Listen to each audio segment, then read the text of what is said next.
My husband William's last words were supposed to be, "I love you." Instead, lying in that sterile hospital bed with monitors beeping their electronic funeral march, he gripped my hand and whispered, "Margaret, I need to tell you about Claire and the children." After 40 years of marriage, those 8 words destroyed everything I thought I knew about my life. My name is Margaret Whitfield, and 3 days ago, I was a grieving widow preparing to bury the love of my life. Today, I'm standing in a lawyer's office in Portland, Maine, staring at 3 people who share my dead husband's eyes, his nose, his stubborn chin. The family he'd hidden from me for 4 decades.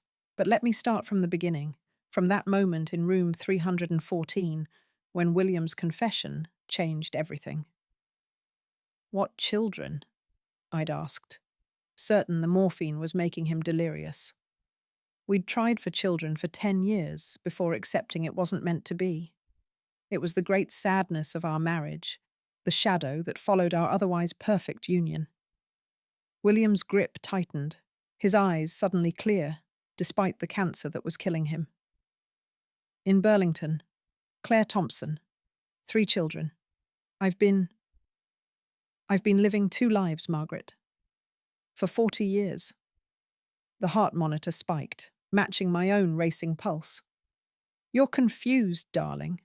The medication, every business trip, every conference, every weekend golf tournament with the boys. I was with them, my other family." I pulled my hand away, but he caught it again with surprising strength for a dying man. "The house on Maple Street, the blue Victorian with the wraparound porch. Claire's a teacher. The children. God, Margaret, they're beautiful. Jennifer's a doctor now. Michael runs his own architecture firm. Sarah just had her second baby.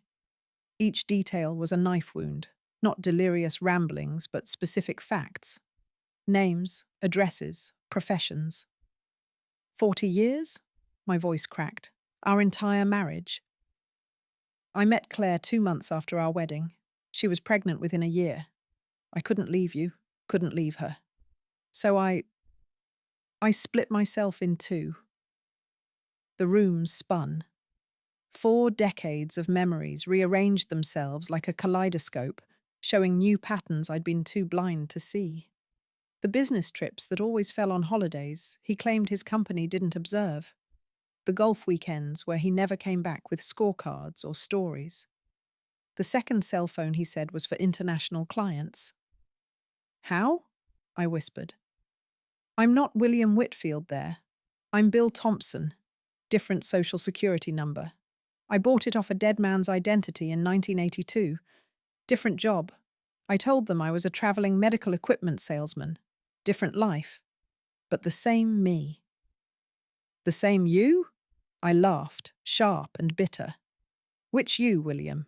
The one who held my hand through my mother's death, or the one holding Claire's hand through her children's births?" "Both. Neither. I don't know anymore." A nurse entered to check his vitals, and William fell silent. "When she left," he continued, his voice weaker now.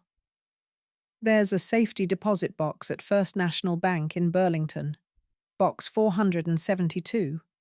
The key is in my study, inside the false bottom of the cigar box you gave me for our 10th anniversary. Everything's in there. Both wills.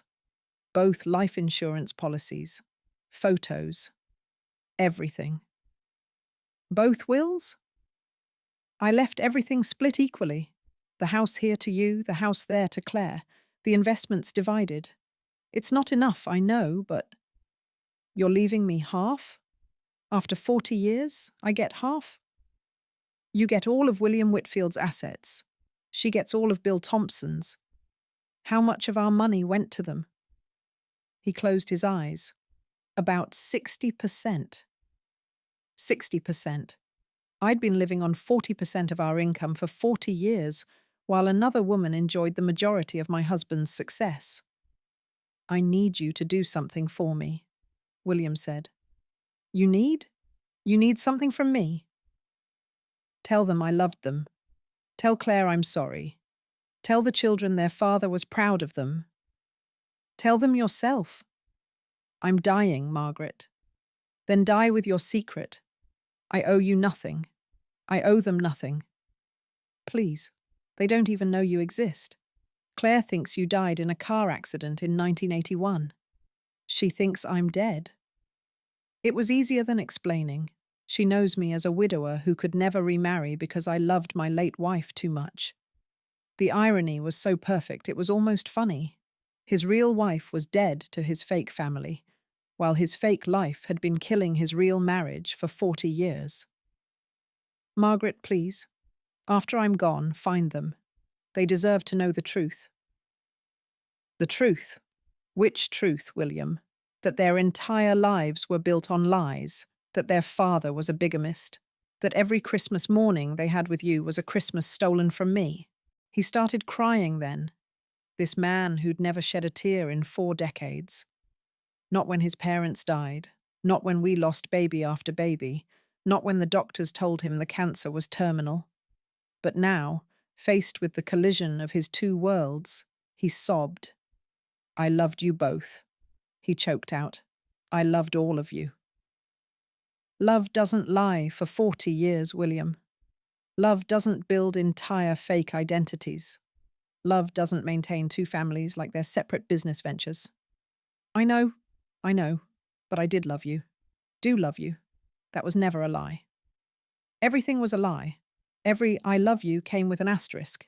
Every anniversary was celebrated twice. Every Christmas morning I spent alone because of emergency business trips. You were playing Santa in Burlington, weren't you? His silence was answer enough. How did you do it? I asked, needing to understand the logistics of my husband's deception. 40 years without getting caught. 2 sets of everything. Credit cards, bank accounts, phone numbers. I incorporated a fake company, Thompson Medical Supplies. Filed taxes for both identities. Kept meticulous records to make sure the stories never crossed. You put more effort into maintaining your lies than most people put into their actual lives. It became my life.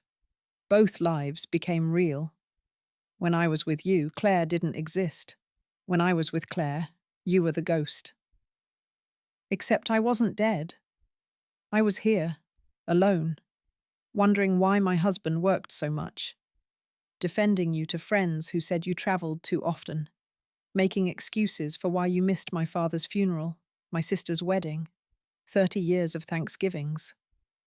I'm sorry. Sorry. You stole my life, William.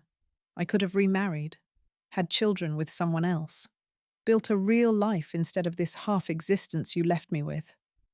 I know. Do they look like you? The children? Yes. Jennifer has my mother's eyes. Michael has the Whitfield jaw. Sarah looks just like my sister did at that age. The children I'd dreamed of, prayed for, cried over. They existed. They just belonged to another woman. What kind of man does this? I asked. A weak one, a selfish one. A man who wanted everything and convinced himself he could have it without destroying everyone he claimed to love. The machines continued their mechanical rhythm. Outside, life went on as if the world hadn't just imploded. William's breathing grew more laboured. The key, he whispered. Promise me you'll look. Promise me you'll at least see what's in the box. I promised nothing. William died 6 hours later, at 3:47 a.m. on a Tuesday. His last word was Claire. I should have been devastated. Instead, I felt numb, like I was watching someone else's life from the outside. The nurses offered condolences. The doctor spoke about arrangements. I nodded, signed papers, played the grieving widow, while inside I was calculating 40 years times 52 weeks equals 2,080 weeks of deception. Roughly 14,600 days of lies. I didn't cry at the funeral. Our friends, my friends, since apparently William's real friends were in Burlington, whispered about shock and grief processing differently for everyone. If only they knew I wasn't grieving the man in the casket. I was mourning the fictional character I'd been married to. He was a wonderful man, Patricia Henderson said at the reception, squeezing my hand. So devoted to you. Yes, I agreed, wondering if Claire was hearing the same condolences in Burlington. Did she even know he was dead? Or was Bill Thompson simply missing, his absence unexplained? It took me 3 days to open the cigar box. 3 days of staring at it, of picking it up and putting it down, of almost throwing it in the fireplace.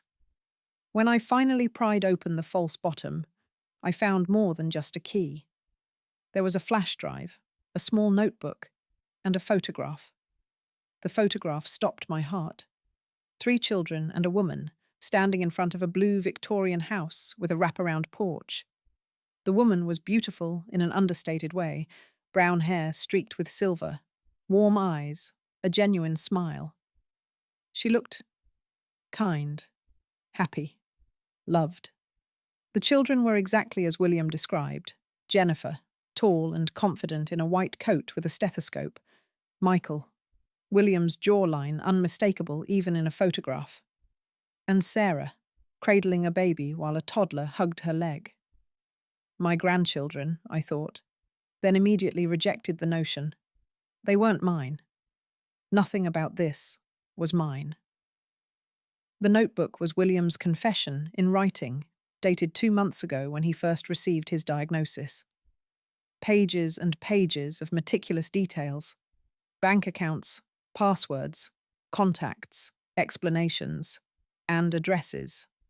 Not just the house in Burlington, but Jennifer's practice, Michael's firm, Sarah's home.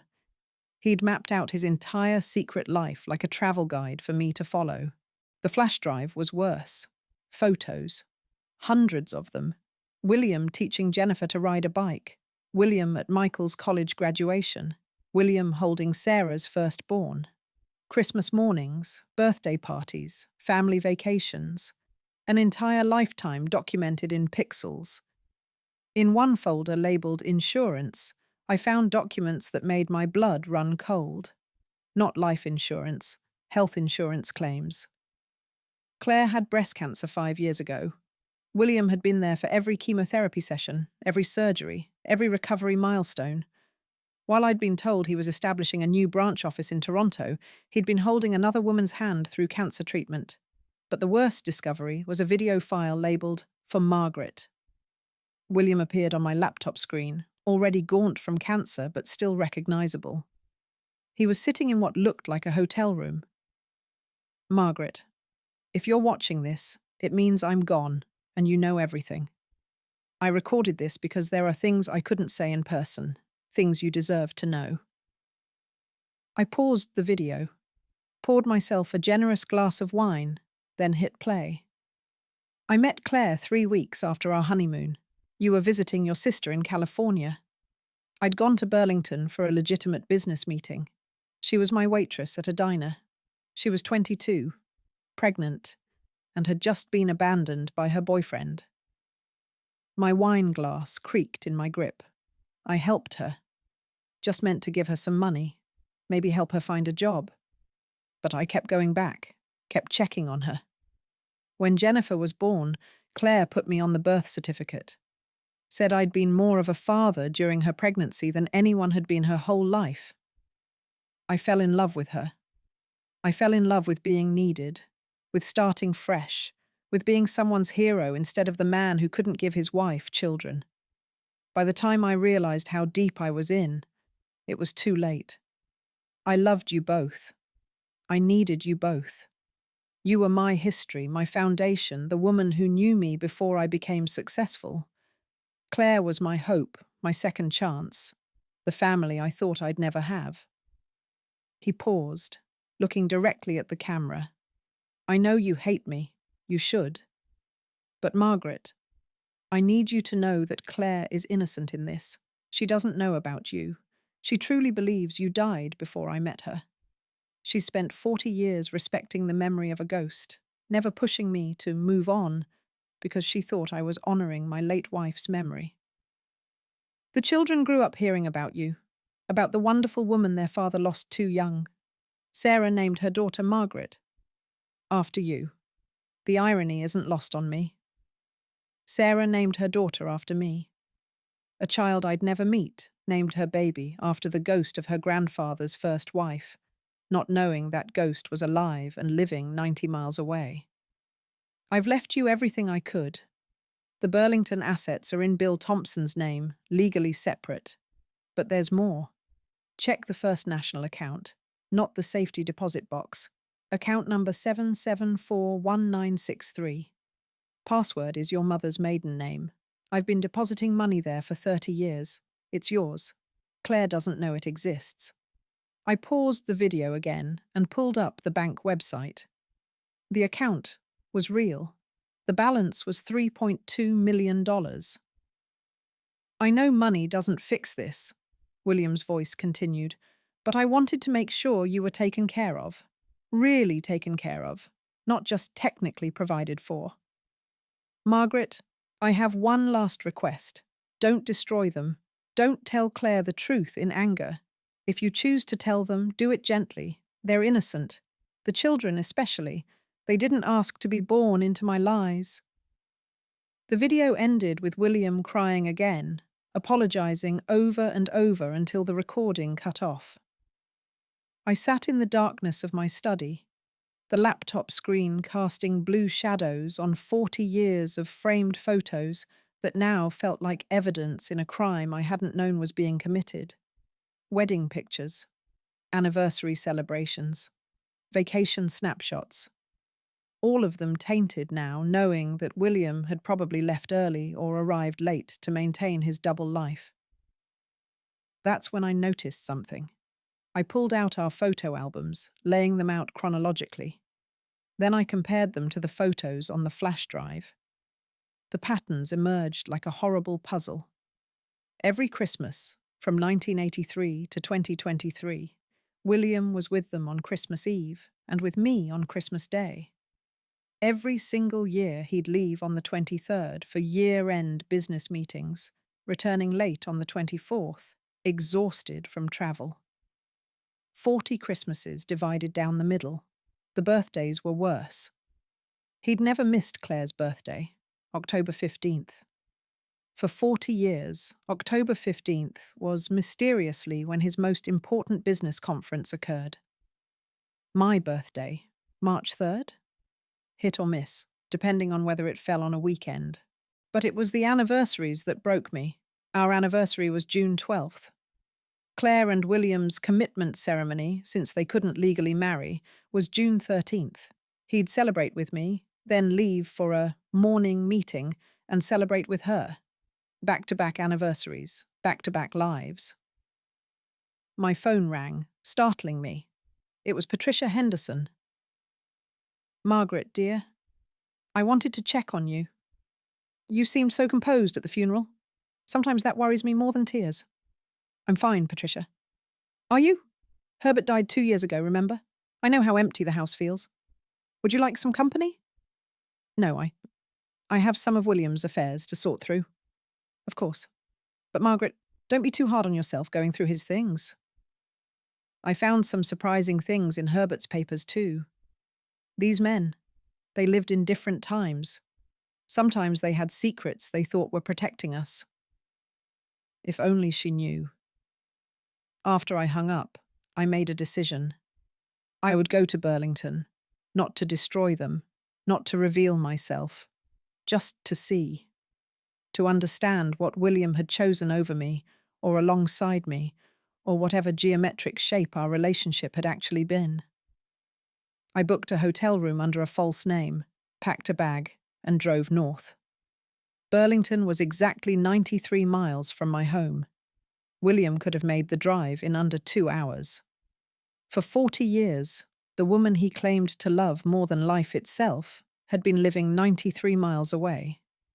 I parked across from the Blue Victorian on Maple Street at 2 p.m. on a Thursday. It was exactly as William described. Wraparound porch, white trim, garden boxes full of chrysanthemums. A wooden sign by the door read, "The Thompson Family, S. 1983." The year he established his second family. I sat in my rental car for an hour, watching. Then she emerged. Claire. She was carrying grocery bags, moving slowly but steadily. The photos hadn't done her justice. In person, she radiated a warmth that made my chest ache. She looked like someone you'd want as a friend, someone you'd trust with secrets, someone you'd never suspect was living with another woman's husband.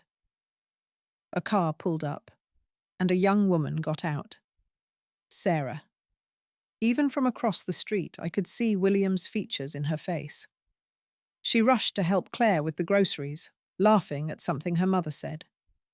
The baby, my namesake, was in a car seat that Sarah expertly extracted with one hand while balancing groceries with the other. They looked so normal, so happy, so unaware that their entire world was built on a lie. I followed them inside with my eyes, imagining William in that house. Did he have a favorite chair like the one in our living room? Did Claire make his coffee with 2 sugars and no cream, the way he liked it? Did she know about his fear of spiders, his love of old Western movies, his habit of humming when he thought no one was listening? My phone rang. Unknown number, Burlington area code. Hello? Is this Margaret Whitfield? My blood froze. Who is this? My name is Jennifer Thompson. I think you knew my father. The word knew hung in the air. Present tense would have been no. Past tense meant she knew he was dead, which meant she knew who he really was. How did you get this number? It was in some papers my father left, hidden in his study, along with your address and a letter that doesn't make sense. Could we meet? Please. I'm a doctor at Burlington General. I can come to you or... I'm in Burlington. Silence. Then, you're here? Now? Across from your mother's house, actually. Oh my God. Oh my God. Does my mother know? No, I haven't spoken to anyone. Stay there, please. I'm 10 minutes away. She was there in 7. Jennifer Thompson was everything a father would be proud of. Professional, composed, intelligent. But when she got in my car, her composure cracked. He's dead, isn't he?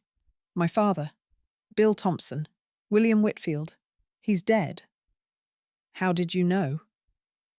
She pulled out a letter, William's handwriting, unmistakable. It was in a safety deposit box he left me, with instructions not to open it unless he missed 3 Sunday calls in a row. He missed the 4th one 5 days ago. She handed me the letter. It was dated a month ago. My dearest Jennifer, if you're reading this, I'm gone, and you're about to learn the truth about your father. My name is William Whitfield, not Bill Thompson. I have another family in Portsmouth, a wife named Margaret, who I've been married to for 40 years. You have no siblings there. Margaret and I couldn't have children, but she's real, she's alive, and she's the other half of my heart that I tore in two trying to love too many people. I stopped reading, unable to continue. Is it true? Jennifer asked. Are you really his wife? I showed her our wedding photo, my driver's license, our marriage certificate that I'd brought for exactly this moment. 40 years, she whispered. My entire life. Every memory, every moment, all of it was built on a lie. Not all of it. He did love you. That was real. How can you defend him? I'm not. I hate him. I'll hate him until I die. But hating him doesn't change the fact that he loved his children. That part wasn't a lie, even if everything else was. Jennifer was crying now, silent tears that she kept wiping away. My mother. She doesn't know. No. He told her I died in 1981. She lights a candle for you every year, on November 15th, the anniversary of your supposed death. She'd make us all say a prayer for Margaret, who gave me your father. I laughed, bitter and sharp. November 15th is the day we found out I couldn't have children. He commemorated the death of our dreams by killing me off to another woman. This will destroy her, so we don't tell her. Jennifer looked at me in shock. What? Your mother is innocent. She's spent 40 years respecting a ghost, loving a man who technically didn't exist. Why destroy her now? William's dead. The truth dies with him. But you deserve… what? Justice? Revenge? Your mother's tears won't give me back 40 years. Her pain won't ease mine. Then why are you here? I needed to see what he chose. I needed to understand what was worth living a double life for. And I see it. A loving family. Beautiful children. A good woman who had no idea she was living with another woman's husband. He didn't choose you over me. He chose both, and damned us all. Jennifer's phone rang. She looked at it, then at me. It's my mother. She wants to know where I am. Go home. Come with me. What? Come with me. Meet her. Not as his wife, but as… I don't know. We'll figure it out. But you deserve to see inside that house. To know all of it, not just the edges. It was insane. It was dangerous. It was exactly what I needed. We walked up to the blue Victorian together. Jennifer's hand was shaking as she opened the door. Mum, I brought someone to meet you. Claire appeared from the kitchen, flower in her hair, apron tied around her waist. She looked at me with curious, kind eyes. Hello, I'm Claire. Jenny, you didn't tell me we were having company. This is Margaret, Jennifer said carefully. She knew Dad from his work. The lie came so easily, but Claire's face transformed. You knew Bill? Oh my goodness, please come in. I've been hoping some of his colleagues would reach out. He was so private about his work, but I know he had friends there. The house smelled like cinnamon and apples. Family photos covered every surface. William smiling from 100 different frames, aging gradually from room to room. The furniture was comfortable, lived in. This was a home, not a showplace. Can I get you some coffee? Tea? Claire offered. Coffee would be lovely. As she bustled in the kitchen, Jennifer gave me a tour. William's study was exactly like ours at home. Same desk organization, same filing system, even the same pen holder. He'd duplicated his life down to the smallest details. This was his chair, Claire said, returning with coffee. He'd sit here every Sunday and call the children. Never missed one until… She trailed off, her composure wavering. I'm sorry for your loss, I said, meaning it. We're not supposed to know yet, Claire admitted. He's just… missing. But I know. 40 years together. You know when something's wrong. He's gone, isn't he? I could have lied. Should have lied. Instead, I just nodded. Claire crumpled, and Jennifer caught her. They cried together while I sat in William's chair, in William's other home, drinking coffee made by William's other wife. How did you know him? Claire finally asked. We worked on several projects together over the years, I said, the lie tasting bitter. He spoke of you often, how much he loved you.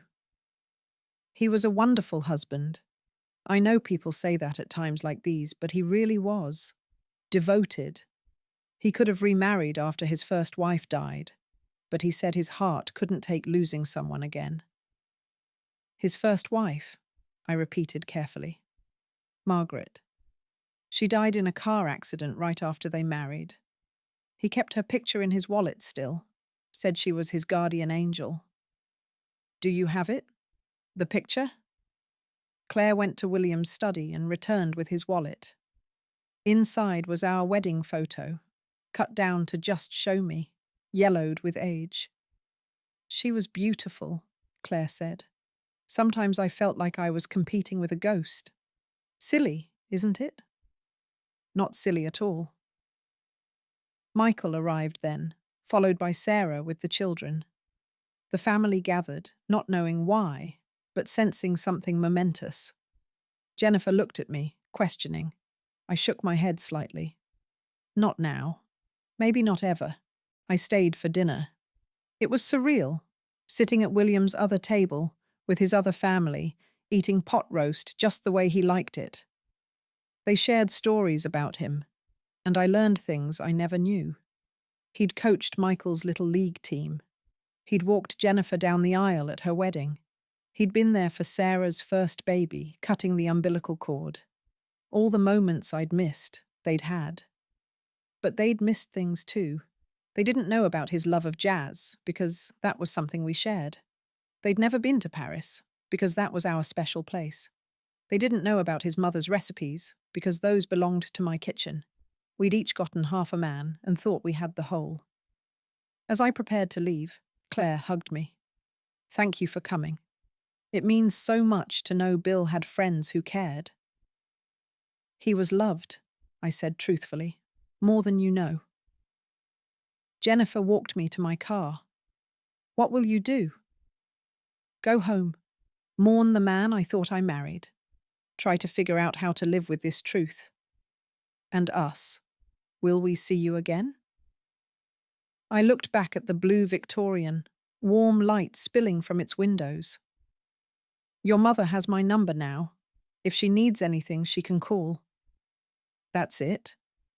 What else can there be? I can't be the widow friend who shows up for holidays. I can't watch another woman mourn my husband. I can't pretend to be grieving a colleague when I'm grieving 40 years of deception. But the money, the houses, the legal issues, keep it, all of it. I have what William left me. You have what he left you. Let the lawyers sort out the rest. That's not fair to you. None of this is fair, but destroying your mother won't make it fair. Let her mourn Bill Thompson in peace. Let me mourn William Whitfield in whatever's left of mine. A month later, I received a package from Burlington. Inside was a photo album Jennifer had compiled, all the pictures of William I'd never seen. Birthday parties, graduations, family vacations, quiet moments, 40 years of another life. The note read, I thought you should have these. He loved you too. It's visible in every photo you sent him, even if we didn't know who you were. Thank you for protecting my mother. Jay. I kept the album. Some nights I look through it and try to reconcile the William in those photos with the one in mine. Sometimes I can see it, the same smile, the same laugh, the same man split between two lives. Claire calls occasionally, the widow friend checking on another widow. She doesn't know she's talking to the first wife, the real wife, the wife who was supposed to be dead.